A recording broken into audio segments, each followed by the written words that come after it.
Autumn is just around the corner, and to me, pumpkin pie screams autumn more than pretty much anything else. It's very nostalgic, something my grandmother would have made every Thanksgiving, and so I really can't think of anything more iconic than this. Hi, I'm Kendall. I'm back here on the Waitrose channel, and I am going to show you today how to make a delicious pumpkin pie. So before I get started, I need to get all of my ingredients gathered together. I have my flour and my sugar here, but I want to make sure that my butter and my water are really cold, so I have them in the fridge. Really good habit, I think, to get into with this is actually filling a jug with more water than you need, maybe popping a couple ice cubes in there to keep it really cold, and then measuring what you need from that larger quantity. First things first, I'm going to rub my butter into my flour. I've got it cubed up into nice, evenly sized pieces. So I'm just going to pop them in there. I'm just going to give my butter a little toss in the flour, and that will ensure that it's got a bit of insulation, and that will protect it from how warm or cold my hands are today. If we ensure that the butter is nice and cold in there, we've got little layers of solid butter encased in pastry dough. And when that goes into the oven, the steam that is present in the butter, because there is some water in there, and that creates this lovely, crispy, flaky, delicious pie crust. So once I've got most of the butter pieces flattened, I'm going to give my bowl just a little shake. All the large pieces will rise to the top, and that will give me a really good indication of what I still need to do in there. What I'm looking for in the final result is kind of coarse breadcrumb.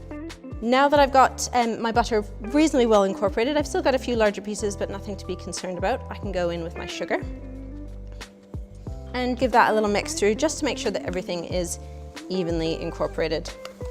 I'm using golden castor sugar today, which I think is a really nice alternative. It is my preferred sugar for baking at home. You just get that little bit of caramel note. I'm using a scraper today. This is a dough scraper. They're pretty economical, really useful. I use them for making pastry all the time, for mixing batters, and really good for scraping the side of the bowl and bringing things together. If you don't have one of these, you could certainly use a wooden spoon to do it, but I'd say this is a worthy investment. That's all evenly mixed through. I'm confident that I've got even sugar, flour, butter distribution. So we're going for 4 tablespoons of really cold water. So just kind of drizzling them in. We might need a little bit more, but again, easier to add than to take away. So I'm just going to start to cut that through and hopefully bring this together into a dough. It'll probably look a bit dry at this point, but that's okay. It will have a chance to hydrate. So as long as it's starting to kind of clump together, that's all you're after. You don't want a really wet dough by any means at this stage. And then getting my hands in there, handling this as little as possible so that I'm not warming that butter up any more than I absolutely have to. And using the resistance against the side of the bowl to help bring those ingredients together. Once I've got most of it into a mass, I'm going to tip it out onto the work surface. From here, I'm going to give it a quick work together, playing with the dough as little as possible, but I do want to bring it together into one mass. So I'm just using the heel of my hand to push the dough into the work surface. The French call this phrasing, and it's minimal work of the dough. It looks a bit messy, but it comes together really, really quickly without you having to handle things too much. So I'm just going to get a bit of cling film out. And I'm going to pop my pastry in there, and I'm going to flatten it out into a disc, because ultimately that is going to be the shape of my final pie today. If I were doing a rectangular tart, I would shape it into a square, and it's just a lot easier to roll from your original shape. We're going to wrap this up, and I like to roll it out kind of nice and thin at this point. Now that my pastry is all wrapped up and nice and flat, I'm going to pop it into the fridge to give it a chance to rest. Good rule of thumb is to let it chill at least half an hour, but the longer you have, the better. This will happily sit in the fridge for up to 2 days, or in the freezer for 3 months. My pastry's had a chance to chill in the fridge and it's had a good opportunity to rest. I'm going to unwrap it and roll it out onto a lightly dusted work surface. Dusting my work surface from a height, good dispersion of flour. You want a nice light coating on your tart, and that will ensure it's not sticking to the work surface or the rolling pin. Using a rolling pin, we're going to roll this out. I like to balance my hands about equidistant from either end of the rolling pin, and I'm going to use my weight to help roll this pastry out, and every couple rolls I'm going to give it a little turn. So a little bit more flour on top. I can feel it just sticking to my rolling pin. And don't worry about it being perfectly round. I am a big fan of making more pastry than I need and popping it in the freezer. It means that you've taken care of a lot of the hard work and you've got something ready to go whenever you want it. My circle is looking about the right size. True test will be measuring it against my tart case.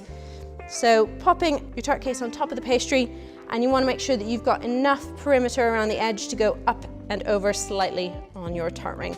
A couple ways to get this into my tart case. I know that this is often a daunting point for a lot of people. Safest way for me is to roll my pastry up on my rolling pin just ever so gingerly, and then I can move my tart case into position so that I'm in control, and then just roll it over top.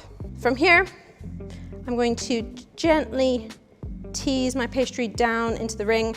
So just using kind of the pads of my fingers and my thumb to push that pastry down into the corner so I get that really nice tight right angle. This is something you could definitely do in advance. The longer your pastry has to rest between each stage, the better, really, in my opinion. So I've got all my pastry in position, and I'm going to use my rolling pin to go over the top and trim it. Once I've trimmed my tart ring, I'm just going to tidy up the edges and push the top up ever so slightly. So again, using kind of the pad of my thumb just to make that edge really nice and neat. Once you're happy with your tart ring and you're ready to put it into the oven, we need to fill it with some baking beans, and that will ensure that your hard work stays in place. The best way to get your paper into a nice pliable consistency is actually to scrunch it. That way it's got less hard edges and it falls quite neatly into your tart case. So I'm just going to pop that in.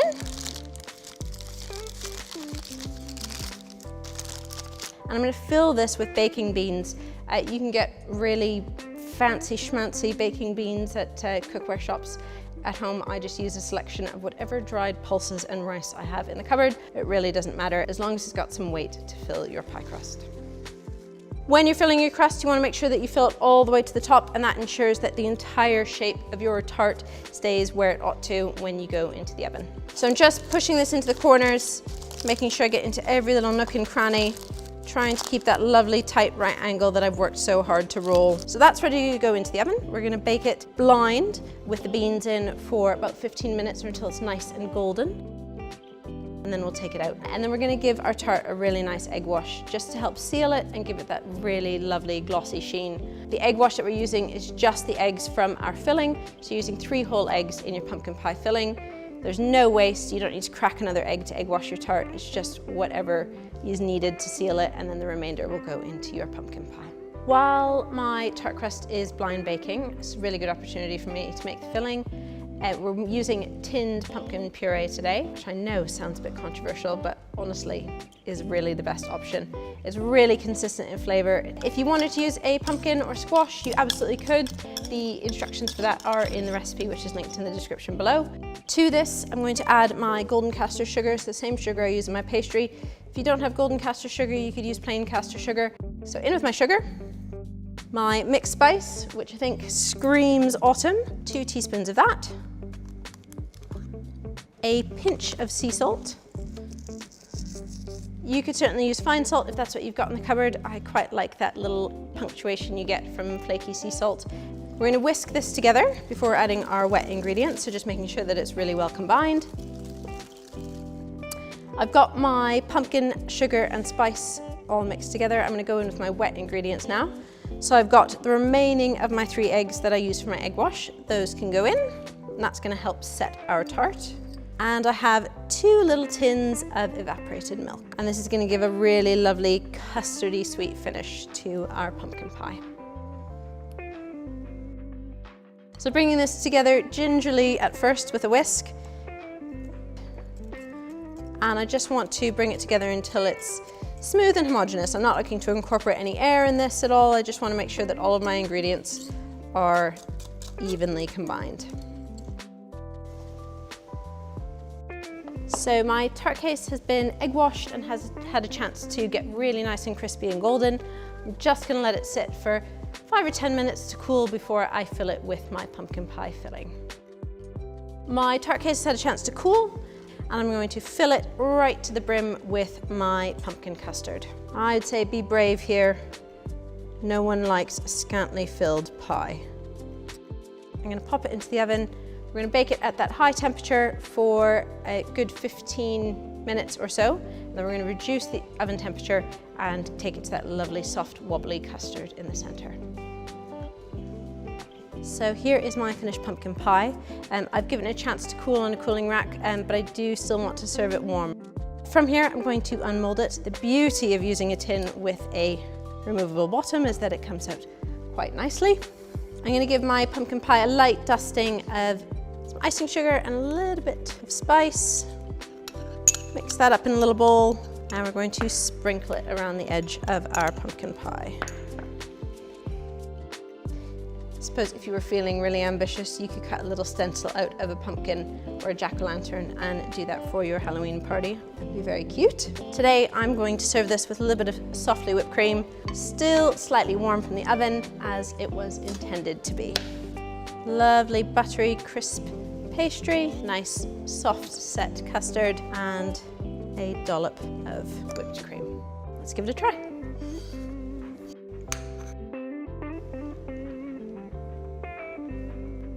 The filling is beautifully creamy. I can get that lovely subtle hint of spice in there. Pastry is crisp and flaky. I think this hits the nail on the head for an autumnal dessert.